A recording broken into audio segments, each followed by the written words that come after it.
남일 같지 않습니다. 그렇지만 우리 하나님께서 오늘도 여전히 우리를 사랑하시고 또 안식일에 단비도 주시고 또 교우님들 함께 모여서 예배할 수 있도록 인도하시니 감사합니다. 아멘. 참 이 세상에 마음 둘 곳이 없죠. 안전한 곳이 없습니다. 우리 예수 그리스도를 피난처 삼으시고 또 계속 믿음 안에서 강건하게 되시기를 바랍니다. 느헤미야에 있는 말씀 보겠습니다. 느헤미야 1장 2절로 3절.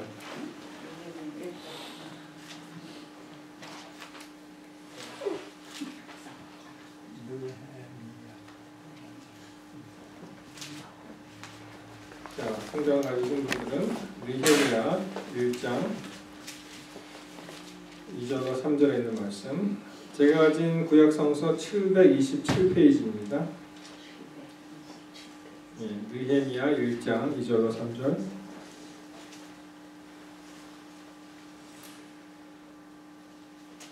나의 한 형제 중 하나니가 두어 사람과 함께 유다에서 이르렀기로 내가 그 사로잡힘을 면하고 남아있는 유다 사람과 예루살렘 형편을 물은즉 저희가 내게 이르되 사로잡힘을 면하고 남은 자가 그 도에서 큰 환난을 만나고 능욕을 받으며 예루살렘 성은 회파되고 성문들은 소화되었다 하는지라. 오늘 말씀 제목을 무너진 성벽을 보수하라, 무너진 성벽을 보수하라 라는 말씀으로 같이 인내받고자 합니다. 여러분이 에스라와 느헤미야 같은 시대 또 같은 시대 사람 같은 비슷한 시기에 쓴 책이죠. 이스라엘 역사를 보면은 그 다윗과 솔로몬에 의해서 남북조 시대가 열리죠. 그 다음에 이제 722년에 북방 이스라엘을 먼저 멸망하고 그 다음에 586년 BC 남방 유대가 바벨론으로 이제 포로로 잡혀갑니다. 그 다음에 그 귀한 영이 내려서 이제 다시 예루살렘으로 돌아오고 성벽을 중수하는 이야기가 이제 에스라 느헤미야서에 나오는데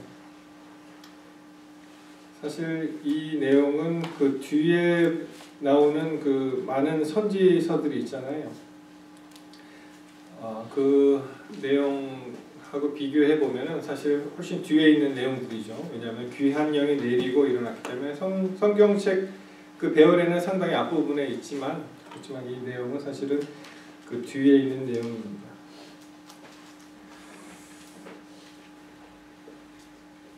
(2008년에) 우리 대한민국 서울 한복판에 대단한 사건이 하나 일어났습니다. 참 모든 국민의 가슴을 쓸어내렸던 그런 사건 기억하십니까? 우리나라 국보 1호가 어디입니까?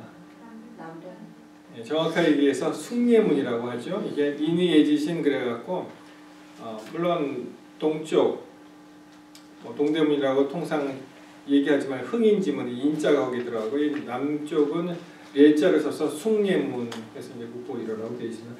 그 장면을 보니까 그 국보 우리나라 국보 1호잖아요. 그게 불타고 있는 거예요. 여러분 기억하시죠? 그래서 그 발화 시점이 아마 저녁 몇 시쯤 되었었는데 이제 소방차들이 한 20여 대 모르겠습니다. 많이 와서 불을 끄고 있었는데 불길이 잡히듯 싶더니 그만 2층 누각은 다 타서 없어지고 그 다음에 또 1층까지 해서 거의 이 석축 부분만 남기고 그냥 다 없어진 거예요. 대한민국 전체가 무너지는 심정이었습니다. 우리나라 국보 1호예요. 근데 그것이 정말 그렇게 허무하게 불타는 장면을 생생하게 기억을 합니다. 소위 말해서 이 숭례문 방화 사건인데요. 2008년 2월 10일에 일어났던 일이고 그 일을 저지른 사람이 최종기라는 사람이었습니다. 당시 69세, 1939년생이셨는데 저녁 8시 40분쯤에 발화해서 이 사람이 시나이에다 불을 붙였다고 하죠. 무슨 그 원한을 가지고 있었대요. 그래서 아무리 그래도 그렇지 어떻게 국보 1호를 그렇게 했는지. 원래는 이 숭례문이 일반인의 그 접근을 못하도록 그렇게 되어 있었습니다. 마치 도심의 섬과 같이 그런데 그 당시에 대통령이 좀 더 이렇게 친화적인 환경을 만들기 위해서 그걸 개방을 했어요. 그리고 이제 그런 일이 일어났던 것입니다. 지금 다시 품으로 돌아왔고요. 2013년 작년이었죠. 작년에 다시 새 모습으로 돌아온 것으로 기억합니다. 5년 정도 시간이 걸려서요. 그런데 여전히 이 일이 안 끝난 것이 그 숭례문 복원 작업을 책임졌던 이제 신응수 뭐라고 합니까? 대목장이라고 합니까? 그분에 의해서 그 총지휘를 받아서 이제 하게 되었는데 이 사람이 구속이 된 거예요. 얘기를 들어보니까 금강송 거기에 쓰여질 목재 금강송을 기증을 받았는데 그것을 빼돌린 혐의로 이제 구속이 됐습니다. 그래서 뭐 몇 년형을 받은 것 같아요. 뭐 이야기는 그렇습니다.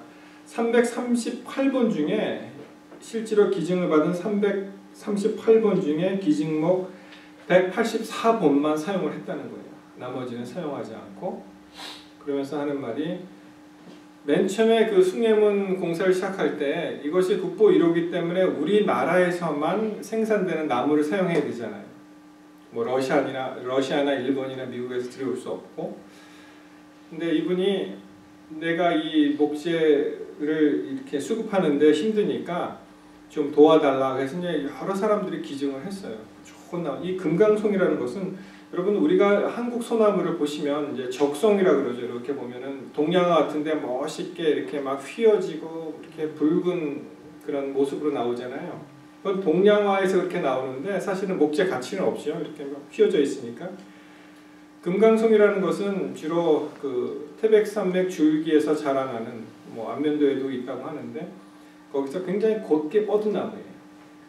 그래서 그것을 기증받아서 이제 사용을 했는데 근데 안타깝게도 그것을 기증하는 사람의 의도와 상관없이 자기가 운영하는 그 목재상을 운영을 하고 있거든요. 거기다 이제 보관하는 것이 이제 발견이 되었고 그것 때문에 이제 문제가 좀 생긴 것 같습니다. 뭐 복잡합니다. 뭐 이 한 사람을 이렇게 매장시키기 위해서 모함했다 그런 설도 있고요.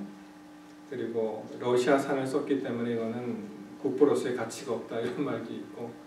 그 와중에 충북대 어떤 박모라는 어떤 교수 한 분이 그 나이테 전문가예요. 이분이 그것을 이게 정말 러시아산이냐 아니냐 이렇게 하다가 이분이 자살을 했어요. 또. 하여튼 굉장히 복잡한 일이 많이 일어났습니다.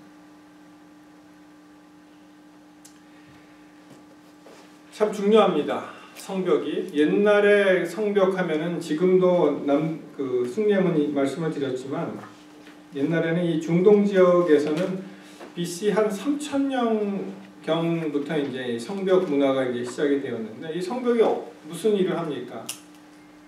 이 성에 있으면 성에 담을 쌓고 성루를 짓고 멀리서 오는 사람들을 볼 수 있죠. 그래서 저 사람이 방문객인지 침입자인지 그것을 걸러내는 역할도 하고 또 우리 룻기나 다른 그 성경에 보시면 이 성문에 모여서 이 파수꾼의 역할도 하지만 여기서 이제 그 원로들이 모여서 시정을 논하고 또 재판도 하고 그런 일을 하는 아주 이 성벽은 자존심과 수치심이 교차하는 그러한 곳이기도 합니다. 그런데 이 느헤미야 시대에 보니까 느헤미야는 여기가 아닥사스다 왕이니까 이제 바사죠. 페르시아 그 시대인데 보니까 이 사람이 술관원 아시죠? 술관원. 이 1장 끝에 보면은 1장 11절에 그때 내가 왕의 술관원이 되었었느니라. 그래서 이제 굉장히 요직을 차지하고 있는 그런 유다인이었습니다. 뭐 술관원 그러니까 그렇게 어감은 안 좋죠. 우리 특별히 재림교인한테는 무슨 술을 맡은 관원을 하나 그것이 아니고 굉장히 요직입니다. 왜냐하면은 왕을 독살하기 위해서는 이제 음식과 술로 많이 할 수 있잖아요. 그 아주 중요한 요직을 페르시아 사람이 맡은 것이 아니고 이제 유다 출신이 느헤미야가 맡은 그런 관원이었습니다. 그래서 이 사람이 그렇게 잘 살고 또 뭐 넉넉하게 영화를 누리면서 살 수 있는 그런 사람이었지만 그가 어떠한 이야기를 듣습니까?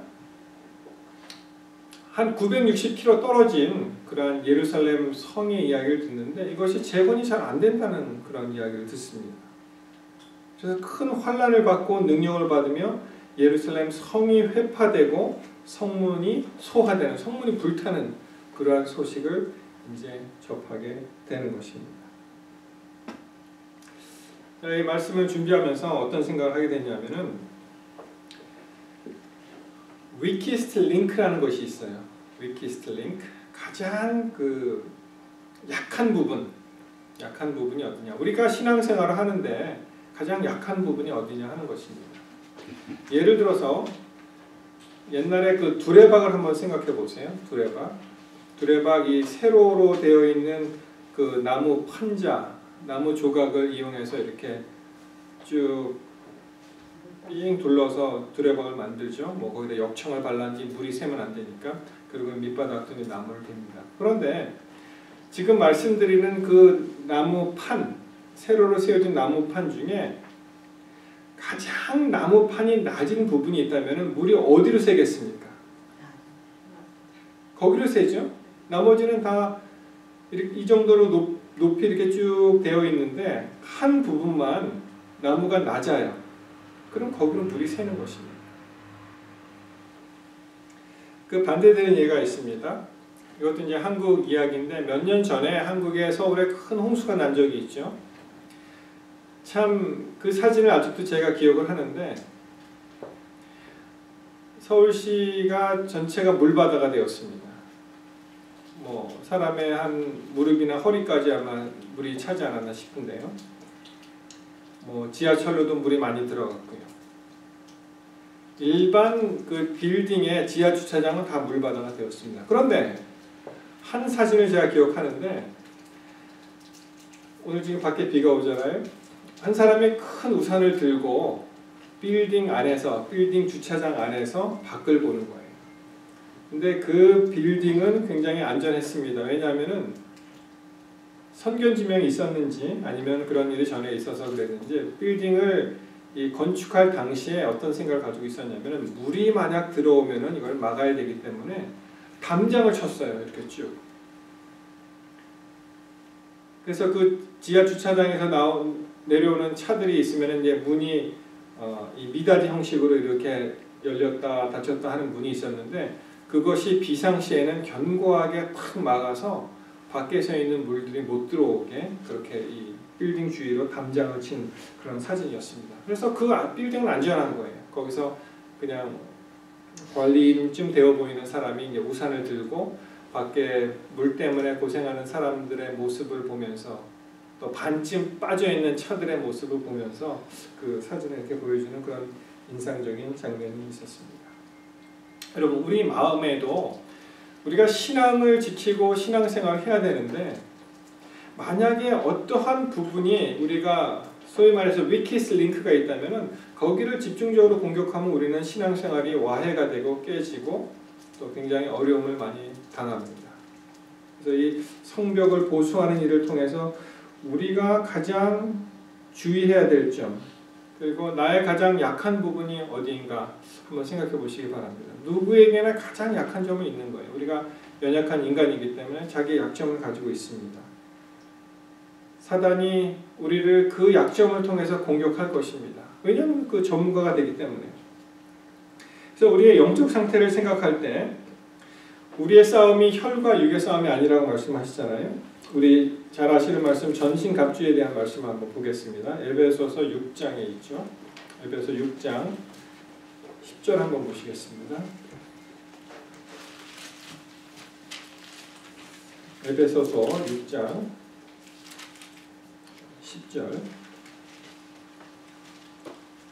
제가 가진 신약성서 316페이지에 있습니다. 에베소서 6장 10절 정말로 너희가 주 안에서와 그 힘의 능력으로 강건하여지고 마귀의 괴계를 능히 대적하기 위하여 하나님의 무엇을 입으라? 전신 갑주를 입으라. 우리의 씨름은 혈과 육에 대한 것이 아니요 정사와 권세와 이 어두움의 세상 주관자들과 하늘에 있는 악의 영들에게 대함이라. 13절에 그러므로 하나님의 전신 갑주를 취하라. 이는 악한 날에 너희가 능히 대적하고 모든 일을 행한 후에 서기 위함이라. 자, 그 내용이 나옵니다. 14절부터 보시면 그런즉 서서 진리로 너희의 무엇을 띠고 허리띠를 띠고 의의 흉배를 붙이고 15절 평안의 복음에 예비한 것으로 무엇을 신고 신을 신고 모든 것 위에 무엇의 방패를 가지고 믿음의 방패를 가지고 이로써 능히 악한 자의 모든 화전을 소멸하고 구원의 투구와 성령의 검 곧 하나님의 말씀을 가지라. 이렇게 나와서 우리가 참 많이 알고 있습니다. 자, 한번 복습해 보겠습니다.